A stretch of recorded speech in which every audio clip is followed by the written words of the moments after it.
नमस्कार साथियों, मैं हूं ब्रजेश कुमार विश्वकर्मा। आप देख रहे हैं न्यूज़ टाइम्स।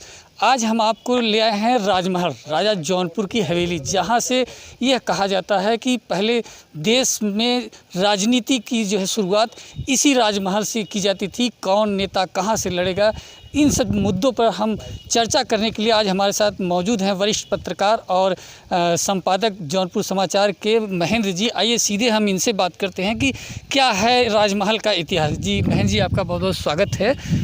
क्या रहा है यहाँ का इतिहास? देखिए, जौनपुर के लिए ये महल राजनीति का केंद्र रहा है, बल्कि कहिए कि विपक्ष की राजनीति यहीं से होती रही है। हालांकि इस राजमहल का इतिहास 2 शताब्दियों से भी ज़्यादा पुराना है। बताया जाता है कि नवंबर 1797 में इस राजमहल की स्थापना उस समय की गई जब पहले राजा जौनपुर शिवोलाल दुबे यहाँ पर बतौर राजा स्थापित किए गए। आज उनके वंशज के 12वें राजा अवनींद्र दत्त दुबे यहाँ निवास करते हैं और जनपद में नगर में उनकी मान्यता बतौर राजा के मानी जाती है। इनके पिता राजा यादवेंद्र दत्त दुबे जो 1944 में राजा बने थे, अपने पिता की मृत्यु के बाद उन्होंने यहाँ पर राजपाट संभाला था। उनके बारे में अगर बातचीत की जाए तो देश के स्वतंत्रता के ठीक पहले वो राजा बने। उन्होंने राजशाही भी देखी और उसके बाद जब देश स्वतंत्र हुआ 1947 में, तो वो देश की राजनीति का केंद्र बिंदु बने रहे। तमाम किंवदंतियाँ ऐसी भी हैं कि तमाम राजनीति और षड्यंत्रों का ये केंद्र बिंदु रहा है। अपुष्ट समाचार या दावे ये भी बताते हैं कि महात्मा गांधी की हत्या के तार भी इसी राजमहल से जुड़े हुए थे। तो 1947 के बाद राजा यादवेंद्र दत्त दुबे ने विपक्ष की राजनीति में कदम रखा। जब उन्होंने इस कदम रखा और उनका जो व्यक्तित्व था वो बहुत ही विशाल था, इस वजह से ये राजमहल जनपद ही नहीं, प्रदेश ही नहीं, देश और अंतर्राष्ट्रीय राजनीति से भी जुड़ा रहा है। राजा यादवेंद्र दत्त दुबे के बारे में कहा जाता है कि वो हिंदी, अंग्रेजी और संस्कृत के पर तीनों पर समान अधिकार रखते थे। धारा प्रवाह बोलते थे। जितना अधिकार उनका ज्योतिष पर था, उससे ज़्यादा अधिकार वो विज्ञान पर रखते थे। देश के मुद्दे हों, अंतर्राष्ट्रीय मुद्दे हों, उन पर उनकी ज्ञान का कोई सानी नहीं था। एक छोटा सा उदाहरण मैं आपको बताता हूँ। लोकसभा में वो देश के अंतर्राष्ट्रीय संबंधों के ऊपर एक भाषण दे रहे थे। भाषण इतना ओजपूर्ण था और इतना सारगर्भित था कि पूरा सदन ध्यान से सुन रहा था। जैसे ही उनका समय समाप्त हुआ, तत्कालीन लोकसभा अध्यक्ष ने उनसे अनुरोध किया कि वो अपने भाषण को समाप्त करें। इस पर वहाँ मौजूद अटल बिहारी वाजपेयी और लाल कृष्ण आडवाणी ने लोकसभा अध्यक्ष से अनुरोध किया कि इस भाषण का वो अंश जो राजा साहब कहना चाहते हैं वो सदन सुन ले, क्योंकि वो बहुत ही महत्वपूर्ण है। लोकसभा अध्यक्ष ने उस अनुरोध को स्वीकार कर लिया। हालांकि ऐसे अनुरोध होते नहीं लोकसभा में और स्वीकार भी नहीं किए जाते, लेकिन ये दोनों चीज़ें इनकी ज्ञान की, इनकी बातों की, इनकी अहमियत की एक छोटी सी वानगी भर है। राजा जौनपुर जो इस राजमहल में निवास करते थे, 3 बार विधायक और 2 बार लोकसभा सदस्य बने, क्षमा कीजिएगा, लोकसभा सदस्य रहे। उनकी अहमियत इसी से जानी जा सकती है कि जब वो तीसरी बार विधानसभा सदस्य बने तो उन्हें नेता प्रतिपक्ष के रूप में स्थापित किया गया। इतना ही नहीं, तमाम राष्ट्रीय नेता, जनसंघ से जुड़े हुए और दूसरी पार्टियों के नेताओं के उनके व्यक्तिगत संबंध किसी से छिपे नहीं हैं। हालांकि वो चुनाव जीत नहीं सके, फिर भी इस हवेली की अहमियत लगातार बरकरार रही। दिसंबर सन 1999 में अपनी मृत्यु के पूर्व तक राजा साहब पूरी तरीके से स्वस्थ और राजनीतिक रूप से सक्षम रहे, लेकिन उनकी निधन के बाद इस राजमहल का, इस हवेली का स्वरूप बदल गया। आज यहाँ पर यह दरवाज़ा आम जनता के लिए, समारोहों के लिए खोल दिया गया है। प्रायः यहाँ समारोह होते हैं, लोग आते हैं, इस हवेली को देखते हैं, परखते हैं, जो सर उठाए मजबूती से खड़े हुए अपना इतिहास लोगों को बताती है। जैसा कि पहले जो है जो आपने बताया कि एक राजनीति का एक बहुत बड़ा ये गढ़ माना जाता है, और तब की राजनीति में और अब की राजनीति में क्या अंतर है? देखिए, तब की राजनीति मैन टू मैन होती थी, जिसको कहें मनुष्य, एक आदमी से दूसरे आदमी तक, एक वोटर से दूसरे वोटर तक। संचार साधनों में लाउड स्पीकर हुआ करता था, बहुत, वो भी बिरले हुआ करते थे, लोग खुद चलकर प्रचार करते थे। आज ज़माना आ गया है व्हाट्सएप का, सोशल मीडिया का, लोग घर बैठे प्रचार करने का कोशिश करते हैं। हम 10-15 सालों पहले अमेरिका के बारे में सुनते थे कि वहाँ बैठे बैठे चुनाव प्रचार होता है। आज हम उस चीज़ को अपने यहाँ भी देख रहे हैं। ये अंतर आया है राजनीति। अभी एक नया मोड़ आया है। कल जो है बाबा दुबे, ओम प्रकाश बाबा दुबे, जो कि बदलापुर से विधायक रहे माननीय मुलायम सिंह के समय में, उन्होंने जो है 10 तारीख को अपना इस्तीफा दे दिया समाजवादी पार्टी से। और उनका कहना था कि हम सभी जितने पुराने नेता हैं उन लोगों ने मिल करके राष्ट्रीय अध्यक्ष से विरोध किया था कि इस समय जो जन अधिकार पार्टी के राष्ट्रीय अध्यक्ष हैं बाबू सिंह कुशवाहा को प्रत्याशी न बनाया जाए। उनके ऊपर सैकड़ों मुकदमे हैं, हत्या के मुकदमे हैं, इसलिए मैंने जो है पार्टी को त्यागपत्र दिया। और उन्होंने ये भी कहा कि हम जो है ऐसे आदमी का प्रचार नहीं कर सकते जिसके ऊपर इतने मुकदमे हों।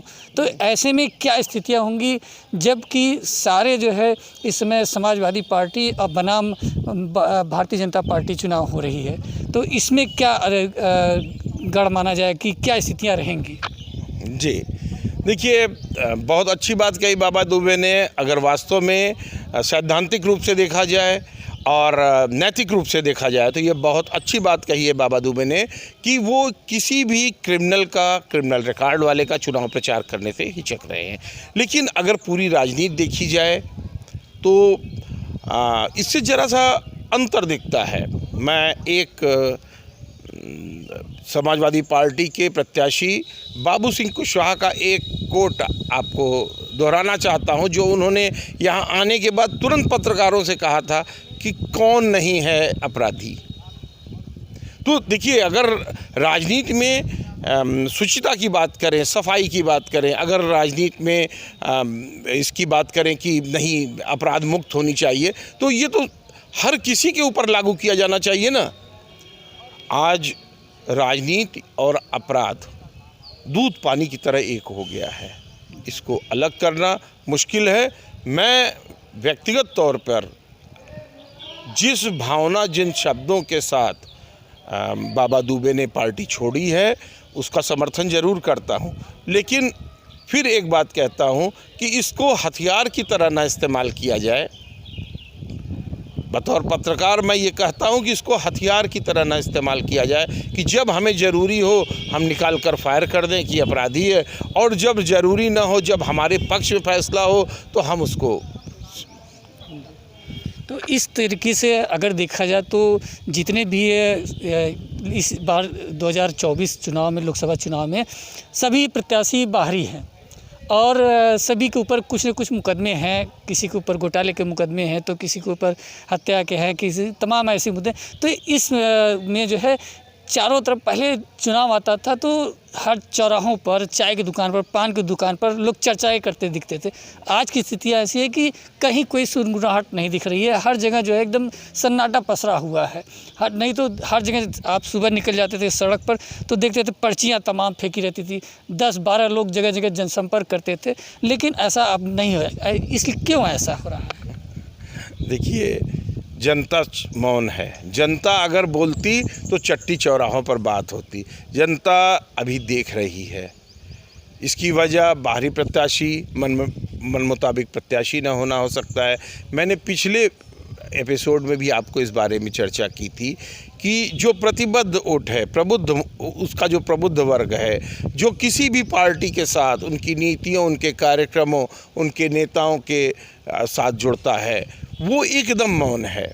क्योंकि तीनों ही पार्टियां, चाहे वो समाजवादी पार्टी हो, चाहे इंडी गठबंधन हो, और चाहे बसपा के पूर्व सांसद के रूप में आए बसपा प्रत्याशी श्याम सिंह यादव हों, तीनों ही के बारे में उनके जो प्रतिबद्ध मतदाता हैं, प्रबुद्ध मतदाता हैं, वो बड़े पसोपेश में हैं। उनके लिए बड़ी और कड़ी परीक्षा की घड़ी है कि वो कैसे वोट दें।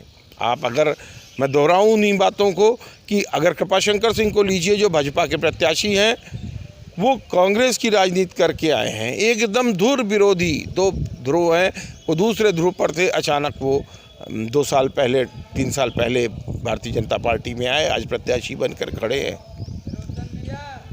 उनको जब कोई बाहरी कहता है तो वो कहते नहीं, तो मैं तो जौनपुर का हूँ। चलिए भाई, मैंने मान लिया आप जौनपुर के हैं, लेकिन आप ये सोचिए कि उनकी विचारधारा, जिस विचारधारा से उन्होंने पूरी ज़िंदगी राजनीति की, उससे वो अपना पिंड कैसे छुड़ाएंगे, उससे अपना उस भूत से अपना पीछा कैसे छुड़ाएंगे। यही बात बाबू सिंह कुशवाहा के साथ है। इन्होंने समाजवादी पार्टी और भारतीय जनता पार्टी दोनों के विरोध की राजनीति की है। कई मचानों पर चढ़ने के बाद अब ये इंडी गठबंधन के थ्रू समाजवादी पार्टी के कोटे से यहाँ साइकिल के लिए टिकट मांग रहे हैं। तो आप ये समझ लें कि ये कैसी वो हो सकती है। समाजवादी पार्टी के जो प्रबुद्ध मतदाता हैं, जो पार्टी के समाजवाद की मूल नीतियों के साथ जुड़े हुए हैं, उनके लिए बड़ी मुश्किल की घड़ी है सोचने की, मैं समझ सकता हूँ।